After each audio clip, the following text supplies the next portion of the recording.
नमस्कार दोस्तों, मैं जिस सबका स्वागत करता हूं आपके अपने यूट्यूब चैनल पे। दोस्तों, आज की इस वीडियो में हम आपको बताने वाले हैं कि मॉर्टगेज की रजिस्ट्री के लिए डीड कैसे बनती है। यानी दोस्तों, अगर आप किसी भी ज़मीन का या भूमि या मकान का मॉर्टगेज करवाकर बैंक से लोन ले रहे हैं, यानी ज़मीन या भवन के बेस पर बैंक से लोन ले रहे हैं, तो उसके लिए जो उसकी डीड बनती है वो कैसे बनाएं, क्या लिखना रहता है, क्या प्रोसेस है। तो दोस्तों, आज की इस वीडियो में हम उसी की जानकारी देने वाले हैं। तो उसके लिए आप इस वीडियो को लास्ट तक ज़रूर देखें और चैनल पे अगर नए हैं तो चैनल को सब्सक्राइब करें, बेल आइकन को दबाएं, जिससे कि हमारे चैनल पर जो भी नई अपडेट है वो सबसे पहले आपको मिले। तो चलिए दोस्तों, वीडियो को शुरू करते हैं।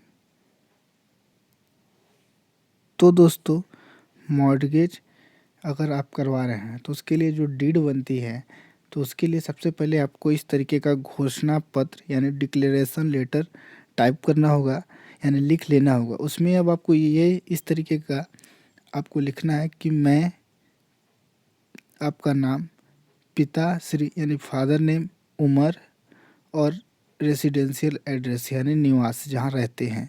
उसके बाद जहाँ रहते हैं उसका तहसील, जिला और राज्य इस तरीके का लिख लें।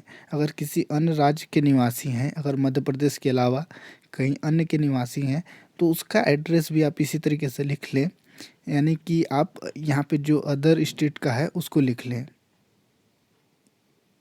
उसके बाद अब आपको क्या करना है, तो आपको इस तरीके का लिखना है, एतद द्वारा घोषित करता हूँ कि, यानी आप या जो भी व्यक्ति मॉर्टगेज करवा रहा है वो व्यक्ति घोषणा दे रहा है यानी शपथ दे रहा है कि दिनांक यानी जिस डेट को आप मॉर्टगेज की डीड क्रिएट कर रहे हैं वो डेट लिखें। उसके बाद को किस बैंक से या किस फाइनेंशियल इंस्टीट्यूशन से आप प्रॉपर्टी के अगेन लोन ले रहे हैं। कहने का मतलब कि अपनी प्रॉपर्टी को बैंक के साथ गिरवी रख के किस बैंक से आप लोन ले रहे हैं उसका नाम आपको यहाँ पे लिखना है, और वो बैंक किस शहर में स्थित है, उस शहर में उस बैंक का जो शाखा है यानी उसका नाम लिखना है। उसके बाद उस ज़िले को लिखना है और वो कहाँ पे स्थित है वो लिख लेना है।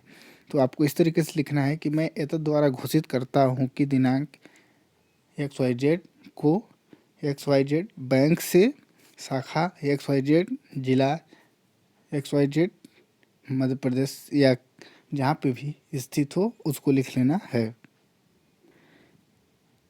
यानी कि आज दिनांक को मैं स्टेट बैंक या फिर अदर जो भी बैंक है, एक्सिस या कोई भी बैंक की शाखा सिंगरौली जो कि ज़िला सिंगरौली में स्थित है के कार्यालय के शाखा प्रबंधक को नीचे अनुसूची 1 में उल्लेखित हक विलेख जिससे संपत्ति का विवरण अनुसूची 2 में दिया गया है। यानी कहने का मतलब है कि आप क्रमांक 1, क्रमांक 2 यानी अनुसूची क्रमांक 1 में आप उसकी डिटेल्स लिखेंगे जो कि आप जिसके हक में विलेख कर रहे हैं।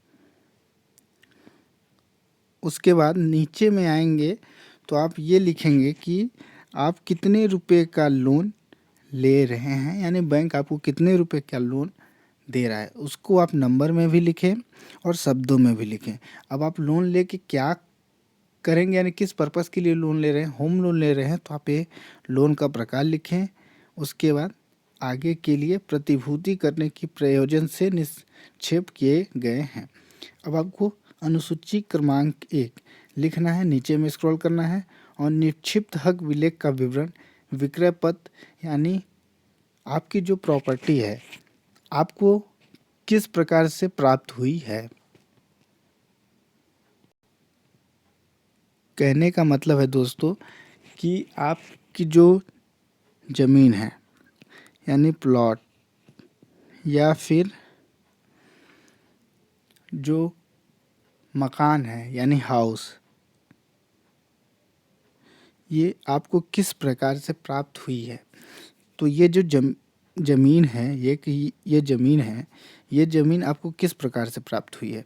आपने इसको परचेस किया है, यानी रजिस्ट्री करवा के, यानी बाज़ार से किसी व्यक्ति से ख़रीदा है, या फिर आपको पुश्तैनी तौर पे प्राप्त हुई है, उसकी डिटेल्स अब आपको यहाँ पे लिखना है। तो कहने का मतलब कि अगर आपको ये जो प्लॉट या हाउस आपको आपके जो पुश्तैनी तौर पे मिली हुई है,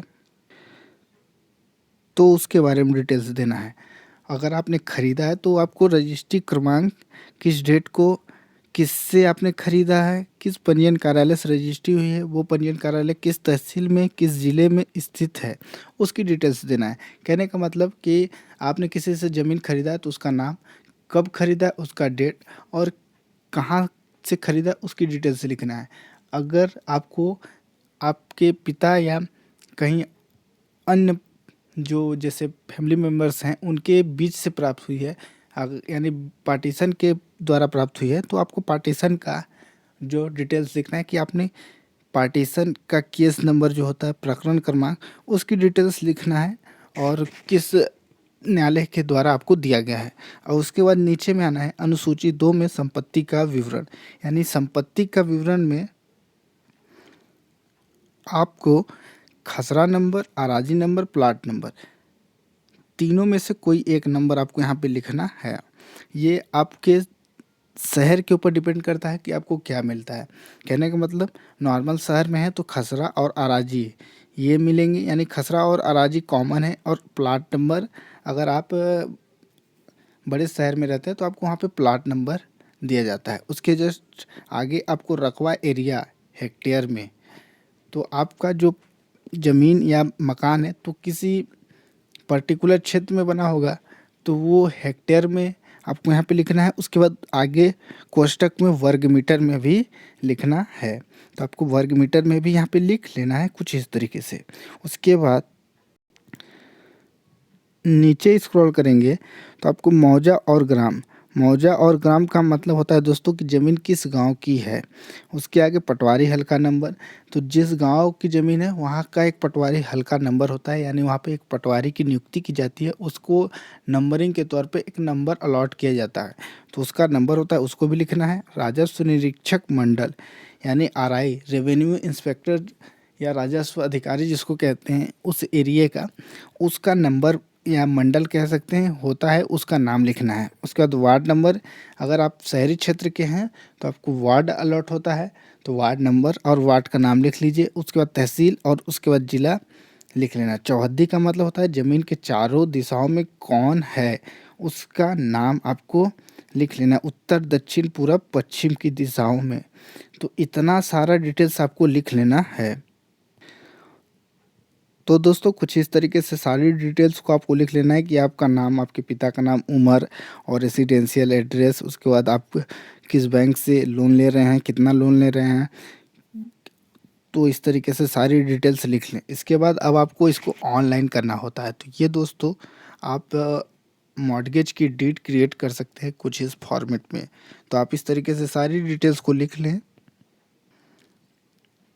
उसके बाद जब आप ऑनलाइन करेंगे इसको, सब रजिस्ट्रार ऑफिस जो होता है, हर एरिया का सब रजिस्ट्रार ऑफिस होता है, वहाँ पे जाके इसको वेरीफाई करवाना होता है। वेरीफाई करवाने के बाद आप रजिस्टर्ड मॉर्गेज के रूप में इसको यूज़ कर सकते हो। तो दोस्तों कुछ इस प्रकार से आप ज़मीन का मॉर्गेज करके लोन प्राप्त कर सकते हैं। अगर आपको ये वीडियो अच्छी लगी तो लाइक कर दें, चैनल पे नए हैं तो चैनल को सब्सक्राइब कर लें।